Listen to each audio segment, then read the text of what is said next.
Guild Wars 2 is a fantastic game, however, it does a very poor job of explaining itself. There are a lot of different inventory items, there's a whole bunch of buttons and bundles and hearts and all these other things that are honestly overwhelming for new players. And the game just kind of says sink or swim. They toss you into the deep end and hope that you come out alive. I know some players don't like that methodology. They want to be shown kind of in a step-by-step basis. Now that gives content creators like myself a little bit of a job to do. That's great. I want people to enjoy this game, so I'm going to cover these particular topics so that we can make it a little bit easier for them while they enjoy this great game. So I want to look at the foremost critical things that I wish new players would learn in Guild Wars 2 that will help them in the long run, which will make this gameplay and the whole adaptation to this fantastic MMO a little bit easier. So here we go. Okay, so first and foremost, and this probably shouldn't really come as a surprise if you've played MMOs in any way, shape, or form, but key binding. So what is key binding? Key binding is essentially taking out the mapping of your keyboard and what the game has set by default and changing it to something that is a bit easier for you to play. So for example, the baseline utility skills and weapon skills have you go numbers 1 through 0, so all the way across the keyboard. I don't know who even uses anything past like 4, all right? That's just me. But the idea of it is that rescheduling all of these hotkeys to something that's a little bit more palatable, really, for each individual player. Now, that's going to be person by person. I can just explain my methodology, which when I play my Elementalist, which obviously attunement swapping is a very, very important part of the gameplay, I've gone ahead and set each one of my attunements to a different shift button. Shift 1, 2, 3, and then Shift Q. Shift 4 was kind of in the way, and I didn't like it. Hold up! But essentially, I'm able to bounce back and forth without having my hand leave where my character mobility buttons are. And then even from there, I hark back to my League of Legends days for my utility skills, as all across the board, I've gone ahead and set up each one of them to reflect the QWERT kind of mentality, the way that it used to be.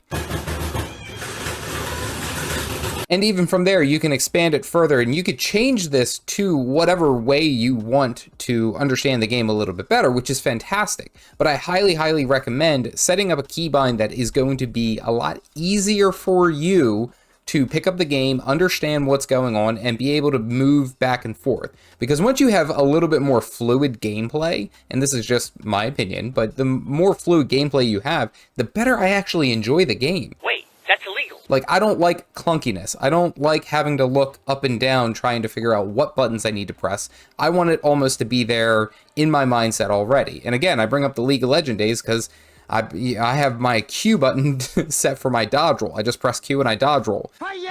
That's something that I've internalized perfectly. So it's one of those things that set it up appropriately to what you think is best and what flows best for you, and it will make a world of difference, absolutely. Okay, so the next bit is something that goes along with combat, and it's not necessarily something that we'll say ArenaNet really talks about, or Guild Wars 2. I think they have like one panel in your leveling experience, and then that's it, and then they say go figure it out, and that is comboing in Guild Wars 2. Comboing in a nutshell is where you perform a combo finisher inside a combo field. Now, what is a combo field? A combo field is a specific well or circle in any gameplay that you might find that you set down or your ally set down that can be comboed out of. Now, there are specific tooltips that will show you what the combo field is and what abilities drop a combo, and more specifically, what abilities drop this said combo field. And for the most part, you'll see a circular. I bring up the Guardian as that's a great example. Just about every weapon that they have drops a symbol on the ground, which the symbol creates a combo field. But how do you combo out of it? There are abilities that perform combo finishers, which depending on the field that has been dropped, that combo finisher will have a different interaction as you go through. So you have 4 different types of combo finishers. So you have blasts, whirls, you have leaps, as well as projectile finishers. So a leap finisher is just a jump or a movement ability that is through that specific field. You have to look look at the specific weapon skill to see if that is in fact a leap finisher. For example, my Burning Rush ability from my Dagger Elementalist is not a leap finisher, it actually creates a fire field. Whereas the Scrapper Hammer 3 ability is a leap finisher, so if used with over top of a well, either their own or their allies, it will generate an effect. Typically, it's an aura. Blast finishers are just any essential stomp or explosion within any of the given field. These tend to offer some type of area of effect within that given circle. So, for example, a blast finisher within a water field creates area healing, whereas a blast finisher in a fire field will generate area might. So all allies in that area generate might. That's pretty cool. Projectile finishers depend on what the type of ability is. Only certain skills have a guaranteed projectile finisher, whereas most other projectiles will have a chance at being a projectile finisher. And it's usually about like 20%. And essentially the projectile finishers are shooting said projectile through a field or over top of a field to get an added effect. So if you use a projectile finisher over a fire field, you now have a burning projectile, which actually burns the target when it connects. So that's pretty neat. And then of course, whirl finishers are just a spin. Now it doesn't necessarily have to be a movement ability, it just has to be a spin within that specific field. So I look at my Catalyst and the Water 5 Hammer ability, Cleansing Typhoon, actually whirls and performs this whirl within a combo field. It has some type of bolt ability, which means as you're spinning within that field, you're off shooting projectiles towards all these enemies. Not to be confused with a projectile finisher, but these particular bolts will go off and have an added effect. I actually created a whole video talking about this specifically, so if you want to learn about this a little bit more, you can check the top up here. I'm going to add a card that can explain this a little bit better. Next, and this is something that a lot of players have talked to me about, and it's a little bit throttled in my experience and my opinion, but that is going to be inventory management. In Guild Wars 2, you are going to get a ton of items just constantly. Like a single script will drop 16 different items, and it doesn't make any sense because they don't have any pockets, but that's a different story. There are a couple things that I can explain that will hopefully mitigate some of the inventory woes that you may have. So the big ones being is the deposit all materials. So this button up here in the top right of your inventory actually deposits all crafting materials or any potential crafting materials out. You don't have to go anywhere. It just immediately takes it to your bank and then it's good to go. Your crafting material bank, not your actual bank. And for the most part, Guild Wars 2 bag space is a little tight. Unless you're willing to spend some gold or do specific achievements, you don't have a whole heck of a lot of bag space across your characters. And that also makes it very, very important for you to understand what different types of inventory items are, what's important, what's not. The general rules of thumb that I go by, and this is something that you can of course build off of and look through. If I don't know what an item is, I will use the wiki to look it up and see if it's important to me. So if I look up a specific item and it's a bent lockpick, okay, I can realize that I could sell this back to any of the vendors and get some silver or get some copper or make some gold off of it, basically. Or if I find a specific item and that is a part of a collection and it's an important collection that I'm going to want to work on down the road, then I might hold on to that specific item for later. Now, Guild Wars 2 does a pretty good job, especially if you're collecting trophies. Say, for example, for any of the major legendary grinds, once you get credit for it, you can actually dispose of the item. You will still maintain credit, you've earned that item, you can move on. But having said that, there are some items that are a part of the Mystic Forge crafting, which you should keep. And again, this is where I will reference, definitely go back to checking your wiki, make sure that this item isn't important, or if it is important, let's talk about finding a way of storing it. Now, there's a couple ways that you can store it, and this is the general recommendations that we'll have. Of course, if you have large enough bag space, that's fine. However, I don't like to have those kind of like, I'll work on that later items just sitting there. So what I would do and what I would suggest is either putting it into your character bank, which you get the one baseline bank slot and you could put things in there. An alternative is to put it in said bank, create an alt, and then purchase a bunch of bags for that particular alt. So it doesn't have to be,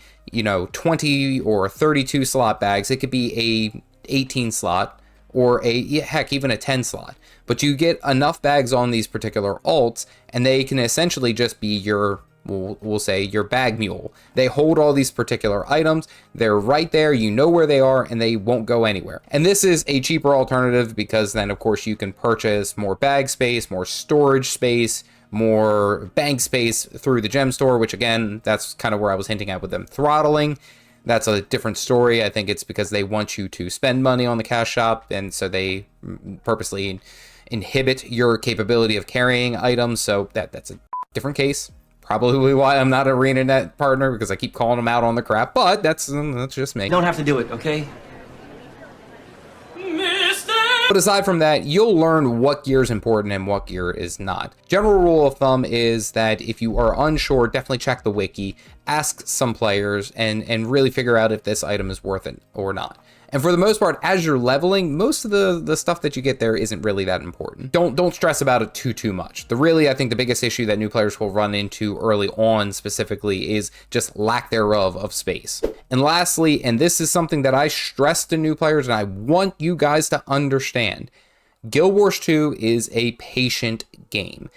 Let me explain. Why would you say something so controversial yet so brave? The way that Guild Wars 2 is kind of meant to be played is in my opinion, it's not meant to be played to burnt out capabilities. You're not meant to just sit there and bust through the entire game in one sitting. That's not how this game is built. This is not how the game, I think, is intended to be played. The idea of patience, and especially when it comes to endgame things, so like endgame collections, mount grinding, legendary grinding, you're meant to take your time. You're meant to just enjoy that particular aspect of whatever you're doing, almost kind of like in a daily dose. You don't necessarily need to bust through, get everything done within a very quick period of time, and hate yourself for it. I've talked to many a player who've said that they've busted through like the Sky Scale flying mount collection, and they've absolutely hated the experience.